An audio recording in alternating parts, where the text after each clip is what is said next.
மட்டனுக்கே tough கொடுக்கும் ஒரு soya recipe. அது ரொம்ப நல்லாயிருக்கும். நம்ம மேத்தி போட்டு செய்ய போகிறோம்.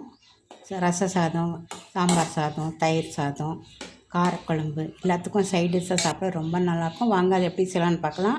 அஸ்ஸலாமு அலைக்கும் ஃப்ரெண்ட்ஸ். இப்போ சோயா எடுத்து நான் சுடு தண்ணியில் நல்லா ஊற வச்சு போட்டு நல்லா புழிஞ்சி எடுத்து ஒரு தட்டில் போட்டிருக்கேன். இதோட நம்ம கார்ன்ஃப்ளவர் மாவு 3 ஸ்பூன் கார்ன்ஃப்ளவர் மாவு சேர்த்துக்கலாம். மிளகாப்பொடி 1 ஸ்பூன் சேர்த்துக்கலாம். தனியாப்பொடி 1 ஸ்பூன் சேர்த்துக்கலாம். கரம் மசாலா 1/2 ஸ்பூன் சேர்த்துக்கலாம். சீரகப்பொடி 1/2 ஸ்பூன் சேர்த்துக்கலாம். மஞ்சப்பொடி 1/4 ஸ்பூன் சேர்த்துக்கலாம். மிளகு பொடி 1/2 ஸ்பூன் சேர்த்துக்கலாம்.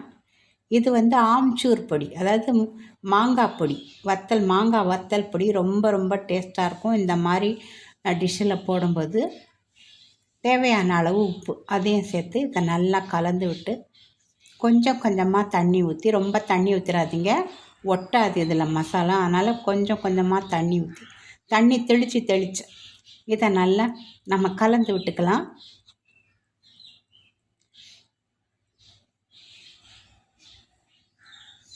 இப்போ நல்லா கலந்தாச்சு. இது ஒரு பக்கம் ஊறட்டும். இப்போ நான் ஒரு கடாய் வச்சுருக்கேன். கடாயில் எண்ணெய் ஊற்றிக்கலாம். ஒரு 3 ஸ்பூன் எண்ணெய் ஊற்றிக்கலாம். எண்ணெய் நல்லா காஞ்சதும் இந்த ஊற வச்ச சோயாவை பொரித்து எடுத்துடலாம். நல்லா சிகப்பாக பொரித்து எடுத்துடலாம். கொஞ்சம் தனித்தனியாகவே போட்டுக்கலாம். எனக்கு ஒட்டாது இது, இருந்தாலும் நீங்கள் தனித்தனி எடுக்கிறதுக்கு நல்லா வசதியாக இருக்கும். இது ஒன்றோட ஒன்று ஒட்டாது, தனியாகவே இருக்கும். பாருங்கள், இப்படி எடுக்கும்போதும் தனியாக தான் வருது. மசாலா உதிராமல் இதை பொரித்து எடுத்துக்கணும். எல்லாத்தையும் நம்ம பொரித்து எடுத்துக்கலாம்.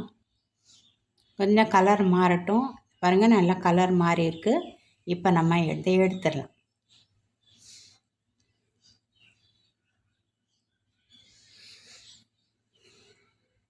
ரொம்ப நல்லா இருக்குங்க இது. குழந்தைங்க கூட ரொம்ப விரும்பி சாப்பிடுவாங்க. ஏற்கனவே குழந்தைங்களுக்கு இந்த சோயானா ரொம்பவே பிடிக்குது. இப்போது முன்னெல்லாம் சாப்பிட மாட்டாங்க, இப்போ இருக்கிற குழந்தைங்க சாப்பிட்றாங்க. இந்த மாதிரி குழந்தைங்களுக்கு செஞ்சு கொடுங்க. இந்த எல்லாத்தையும் நல்லா பொரித்து எடுத்தாச்சு. கொஞ்சம் கொஞ்சமாகவே போட்டு பொரித்து எடுங்க. மொத்தமாக எல்லாத்தையும் போட்டுறாதீங்க, சரியாக வேகாது, கலரும் மாறாது. சரியாக ஒரு பக்கம் வெள்ளையாக ஒரு பக்கம் சிகப்பாக இருக்கும். அதனால் நீங்கள் அந்த எண்ணெய்க்கு தகுந்த மாதிரி கொஞ்சம் கொஞ்சமாக போட்டு பொரித்து எடுத்துக்கோங்க. இப்போ எல்லாத்தையும் பொரித்து எடுத்தாச்சு. இப்போ அதே எண்ணெயில் ஒரு பெரிய வெங்காயம், அது இருக்கும், ஒரு 200 கிராம் இருக்கும் பெரிய வெங்காயம், பல்லாரி வெங்காயம். அதை பொடியாக கட் பண்ணியிருக்கேன், அதை சேர்த்துக்கலாம். கூட கொஞ்சம் கருவேப்பிலை சேர்த்துக்கலாம். சேர்த்து இதை நல்லா வதக்கி விட்டுக்கலாம். நல்லா வதங்கட்டும்.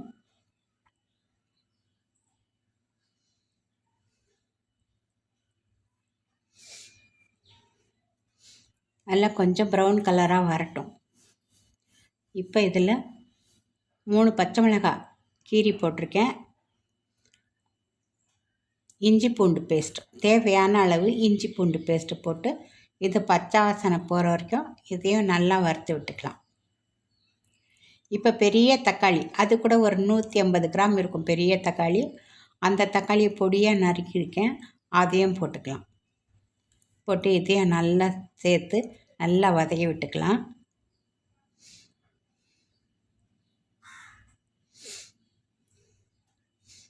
நல்லா வதங்கட்டும். இப்போ 1/2 ஸ்பூன் மிளகாப்பொடி சேர்த்துக்கலாம். ஏற்கனவே மிளகாப்பொடி சேர்த்துருக்கோம். இதுலேயும் ஒரு 1/2 ஸ்பூன் மிளகாப்பொடி, தனியாப்பொடி, காஷ்மீரி மிளகாப்பொடி 1/4 ஸ்பூன், மிளகு பொடி, சீரகப்பொடி 1/2 ஸ்பூன். இப்போ எல்லா பொடியும் அதில் சேர்த்து 1/2 ஸ்பூன், இதுலேயும் 1/2 ஸ்பூன் சேர்த்துக்கலாம். ஏன்னா சோயா நம்ம கொஞ்சம் தான் எடுத்துருக்கோம். நீங்கள் உங்களுக்கு ஆளுக்கு தகுந்த மாதிரி, நீங்கள் பண்ணுற சோயாவுக்கு தகுந்த மாதிரி நீங்கள் காரம் சேர்த்துக்கோங்க. ஏன்னா குழந்தைங்கள சாப்பிட்ணும் அப்படின்ற ஒரு கருத்தை வச்சு கொஞ்சம் காரம் கம்மியாகவே சேர்த்துக்கோங்க. காரம் கம்மியாக இருந்தால் அது ரொம்ப நல்லா டேஸ்ட்டாகவே இருக்கும். நம்ம மட்டனுக்கு வந்து காரமெல்லாம் கொஞ்சம் அதிகமாக சேர்த்து செய்யலாம். இது மட்டன் இல்லை, இது சோயா. இப்போ தேவையான அளவு உப்பு சேர்த்துக்கலாம். 1 ஸ்பூன் தக்காளி சாஸ், டொமேட்டோ சாஸ் சேர்த்துக்கலாம். அதே போல் 1 ஸ்பூன் சோயா சாஸும் சேர்த்துக்கலாம். இந்த ஃப்ளேவர் வந்து குழந்தைங்களுக்கு ரொம்ப பிடிக்குது. நம்ம பெரியவங்க சாப்பிட்றோம், எனக்கு இது வேண்டான்னா நீங்கள் இதை அவாய்ட் பண்ணிடலாம். ஆனால் நீங்கள் குழந்தைங்களுக்கு கொடுக்கும்போது இதை கண்டிப்பாக சேர்த்தே கொடுங்க. இந்த ஃப்ளேவர் குழந்தைங்களுக்கு ரொம்ப பிடிக்கும். இப்போ நம்ம பொரித்து வச்சுருக்கிற இந்த சோயாவை சேர்த்துக்கலாம். நீங்கள் என்ன நினச்சிக்கிறீங்கன்னு தெரியாது எனக்கு. ஆனால் எனக்கு வந்து குழந்தைங்க ரொம்ப முக்கியம். எனக்கு பெரியவங்களை விட குழந்தைங்க சாப்பாடு ரொம்ப கவனமாக பண்ணுவேன் நான். என்னோட ஒரு இதே சொல்கிறேன் நான். பெரியவங்களுக்குன்னா வேறு மாதிரி, குழந்தைங்க சாப்பிடும்போது நான் ரொம்ப ரொம்ப ரொம்ப கேர்ஃபுல்லாக பண்ணுவேன். நீங்களும் அந்த மாதிரி பண்ணி கொடுங்க. குழந்தைங்க ரொம்ப முக்கியம் நமக்கு. மேலே வந்து கொத்தமல்லி தூவிக்கலாம்.